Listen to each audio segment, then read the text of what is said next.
আজকের প্রধান অতিথি যাদের বিনিময়ে আমরা একটা লাল সবুজের পতাকা পেয়েছি, বীর মুক্তিযোদ্ধা, আমার শ্রদ্ধেয় লিডার, চার ডাকে একসময় চট্টলার অলিতে গলিতে আমরা আন্দোলন করেছি, বাবু গয়েশ্বরচন্দ্র রায়, জাতীয় স্থায়ী কমিটির সম্মানিত সদস্য, আমার প্রিয় নেতা। উপস্থিত আজকের বিশেষ অতিথি আরেক দিকপাল, যার ডাকে ছাত্র আন্দোলন করেছি আমরা সমগ্র বাংলাদেশে। আমাদের বিশেষ অতিথি চেয়ারপারসন উপদেষ্টা সৈয়দ মোয়াজ্জেম হোসেন আলাল ভাই সহ আজকে মঞ্চে উপস্থিত নেতৃবৃন্দ এবং আমার সাথী ভাইয়েরা, আসসালামু আলাইকুম।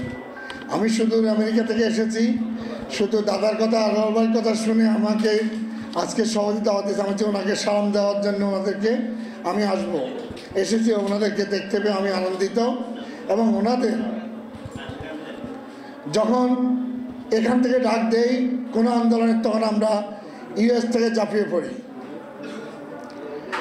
আলাল ভাই গেছিলেন আজ থেকে আমার মনে হয় 10-12 বছর আগে। ওনাকে নিয়ে আমরা একটা প্রোগ্রাম করেছিলাম জ্যাকসন হাইটে। ওনার সুমধুর বক্তব্য এখানে তো আপনারা শুনেন, আমাদের ওখানে লোকজন শোনার জন্য অপেক্ষা থাকে। কবে দাদা তো যায় নাই, দীর্ঘ 16 বছর আমার মনে হয়। সবাই বলে একবার দাদাকে আমন্ত্রণ করেন, ওনাকে যদি আসে আমরা একটা বড় হল অনুষ্ঠান করবো।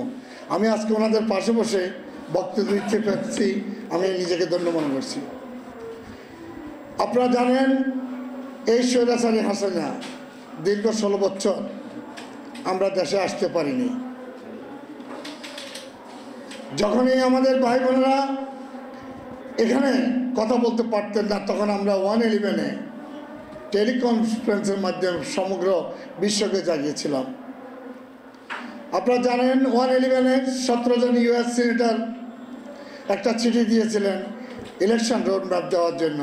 আমি সেই ভলান্টিয়ার অ্যাসোসিয়েশনের সাধারণ সম্পাদক ছিলাম।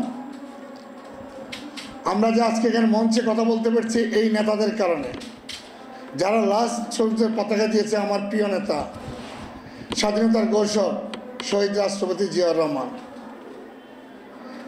এই দলটিতে যারা আছেন, জিয়াউর রহমানকে যদি আমার প্রিয় নেতাকে স্মরণ করেন, তাহলে আমরা দেখবেন জুলুম নির্যাতন থেকে আমরা দূরে থাকবে। আমাদের একটা কথা ভাবতে হবে, বিগত 16 বছর স্বৈরাচারী হাসিনার সরকার যা করেছে, সেই পথে যদি আমরা যাই তাহলে আমাদের অবস্থা পরিণত হবে। পরিশেষে একটা কথা বলতে চাই, ইন্টারিম গভর্নমেন্ট আপনাদেরকে বলি, আমার নেতা 31 দফা দিয়েছেন, আপনারা যত দ্রুত সম্ভব ইলেকশন দেন।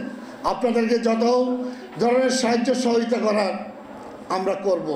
আর যদি যথাসময় ইলেকশন না দেন, বাংলার মানুষ আইয়ুব, মনায়ুন, ইয়াইয়া, এরশাদ কাউকে ছেড়ে নেই, আপনাদেরকেও ছাড়বে না।